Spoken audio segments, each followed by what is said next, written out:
Hello, you're tuned into Coast to Coast Real Estate with Jaqueline Steib. This podcast will take us all across the globe as we learn the ins and outs of real estate from the industry's top advisors. Here we are now with Jaqueline Steib.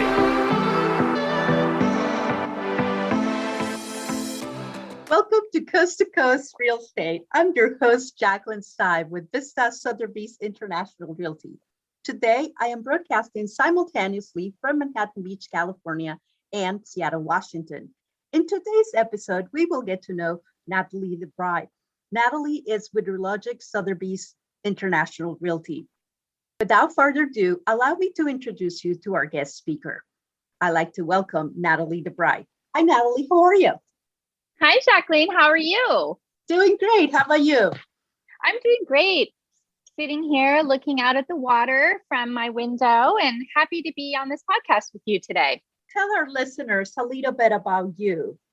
Professionally, I'm a real estate broker with Realogics, as you mentioned. My office is in Bellevue, Washington, which is right across the lake from Seattle. And I currently live on Mercer Island. I've lived here for the past 17 years or so with my husband and two sons. My older son is in college and my youngest is 18, senior in high school and getting ready to head off to college.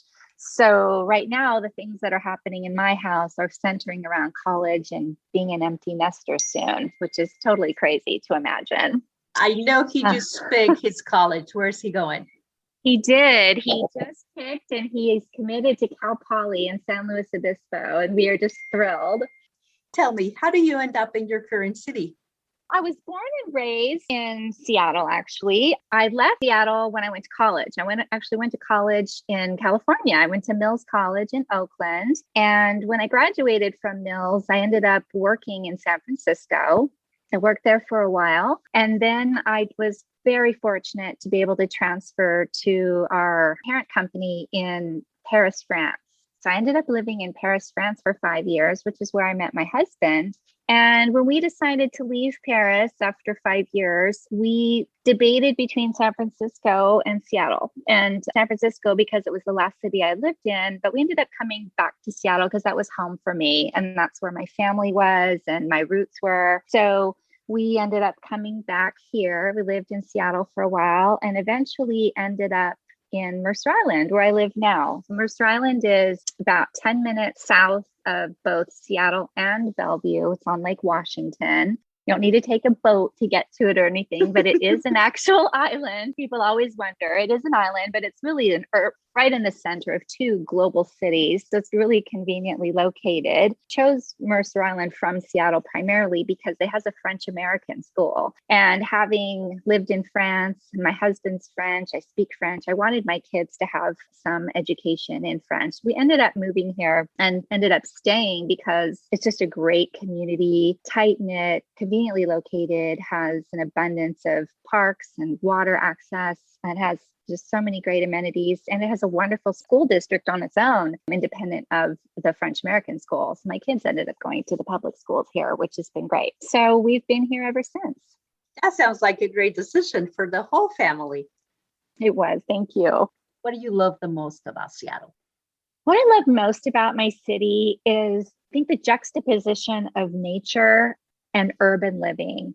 Literally, wherever you're standing, it seems you can see water, trees, mountains, whether it's Mount Rainier or the Olympic Mountains or the Cascade Mountain Range or Lake Washington or Lake Union. There's so many spots where nature is in the backdrop when you're in the middle of the city. And that extends out to even, wherever you are in the city, suburbs, down even Mercer Island, going across to Bellevue, you just see nature. You have so many access points to be on the water, whether you want to go launch a kayak or go stand up paddleboarding. You can take a seaplane to Victoria. You can take a boat to dinner on the lake shore. There are just so many opportunities to have access to water, hiking trails, park, forest. There's just, it's just nature is just so much part of the landscape. But at the same time, you have this really great urban city that truly global in nature, that attracts people from all over the world, that has fabulous, if nature's not your scene, we're just known for our live music, live theater, fabulous foodie scene with all the abundance of seafood and produce that comes from the state. There's just has so much to please anybody. You can be skiing in 45 minutes. You can be on the water, or you can be listening to a fabulous band. Of course, we're all waiting for those days to come back when we can go to a concert again. But there's just, so much opportunity, so much diversity, whether it's international cuisine, one of my favorite things is go get dim sum on a Sunday morning in the international district. But the main thing is that proximity to nature in a city setting. I love it. You were bringing back some great memories of delicious food in Seattle, that's for sure. Oh, so when were you here? It's been a while now. I'm going to say 4 years.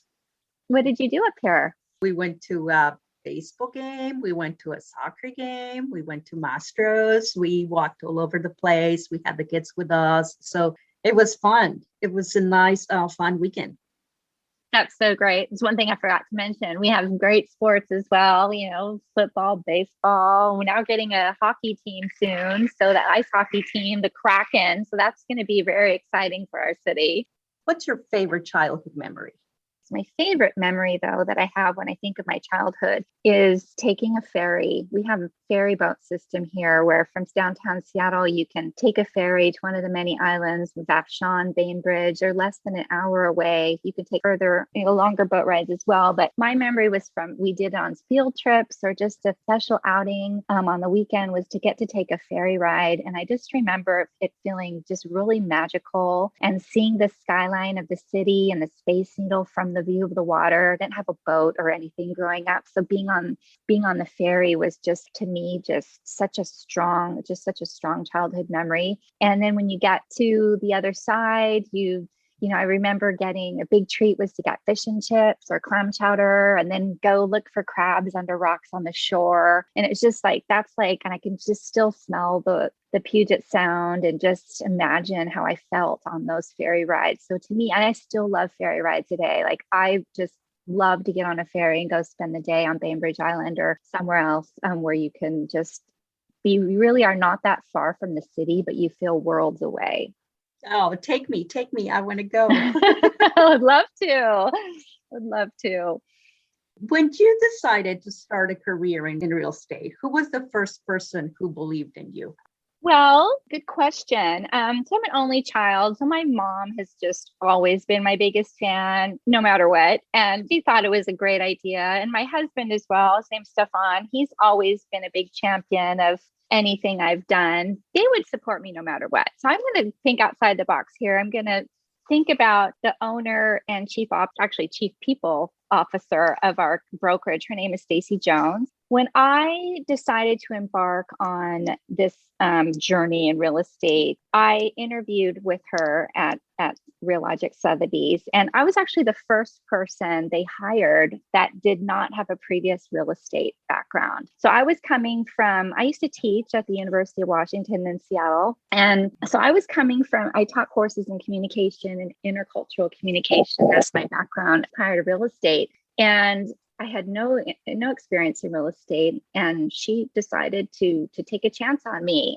And I'll just never forget, I was jumping in there from academia. She told me, we don't usually hire people without experience, but she believed in me, and she had such enthusiasm and passion. She was so witty and smart. She really gave me that confidence, and I just also loved her energy that I knew I felt good going in this new direction, that I was in the right place. And she's the chief people officer because she just really cares about her people. And I really felt I was in good hands. Tell me, why did you join the Sotheby's family? When I decided to pursue a career in real estate, there was no other brokerage I even considered besides Sotheby's. I knew that in changing completely my career, I wanted to be able to leverage my international experience somehow. And working with Sotheby's, which is truly a global brand, had such great appeal for me. I thought, what better way for me to be able to use all this great international experience that I have and interact with, there's so many people, for example, in Seattle coming from all over the world to work for Microsoft or Google or Starbucks, Amazon, so many great companies. We get such an influx of people from all over the country, but also all over the world that I really wanted to be able to use that experience and skill set in this new field. So it felt like it was a natural transition for me. It felt like it was the one that made the most sense. And as I love traveling, I always have memories of in any country or city I ever used to visit, whenever I would see a Sotheby's office, this was years before I even thought of doing real estate years ago. Every time I saw a Sotheby's kiosk, I would always go to the window and look at all the beautiful properties. And they do such a good job of just making you want to just fall in love with every property they showcase. So I have a memory of that. So it just seemed like it was the best transition for me, best place for me to land. Take me back to a time where you were showing a home and there was this smell. I'm big on smells. I don't like too many of them. You walked into a house and there was a smell that made you and the buyers just say, no, thank you. Let's go back out. What was the smell that killed the deal? Well, oddly enough, I'm very sensitive to smell. That's my family always makes fun of me. If we go to a hotel, I can walk in and say, nope, this is not a non-smoking room. And they're like, Mom, stop. But I always can tell I'm very sensitive to it. So I did show a house to a buyer client last year. And we walked in, and for me, it smelled instantly of mold. I feel like there's water damage. And I had, obviously I pointed it out. I said, I smell mold. I really think we need to think about this. And he, did not kill the deal whatsoever. He was absolutely in love with the house. He's a contractor. So he kind of laughed at me too. And he said, Natalie, I got this. I don't care. I am in love with this house and the little mold's not going to scare me away. So I just felt that I had to tell him. And, and it's funny. So he ended up buying it and he's thrilled there. And, I tried. Mold remediation. That's available. Exactly. Just call me. Hey, tell me, what's your favorite smell in a home? I love a house that smells fresh and clean. Anything citrusy, orange blossom. I really gravitate to those smells. Also, it also depends on the time of year. During the holidays, I love pine needles and pumpkin spice and mulled wine smells. Anything that evokes those memories of the holidays. I walk into a home that smells of those fragrances and I instantly feel nostalgic and at home. In the summer, I like the smells that evoke the ocean or freshness. That having been said, there's something to be said about a home that just has no smell either. When you walk into a property and it has, a bunch of candles or air fresheners, I'm always a little bit skeptical of what may be being masked by those. So sometimes the best smell is no smell at all, frankly. A little goes a long way sometimes. That's true. That's true. How do you get a house ready for the market?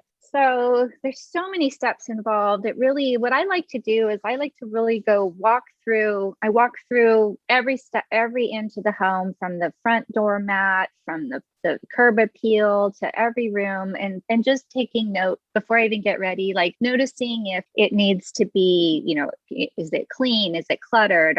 Is the furniture too much? Is it too big for the space? What can we get rid of? Are there any like minor cosmetic things we can fix, or does it need to be painted in a more neutral color? So many things that just make it shine in its possible light that we can take care of before we bring it to market, to show it in its it's all its glory. If a house is vacant, I like to have it staged. I think that buyers respond better to a home that has staging in it. You can walk in and imagine using space. Like, for example, today we know there's so many people who want to be able to work out at home, or they need a home office, or they need space for their children to do their homework or online schooling. And not all properties are set up with those features, but a good stager can really create that for you, so that takes the guesswork away of, oh God, where would I put my Peloton, or where would I put my office? A stager can help create those zones in your home that make a buyer feel at ease, that they could actually see themselves there.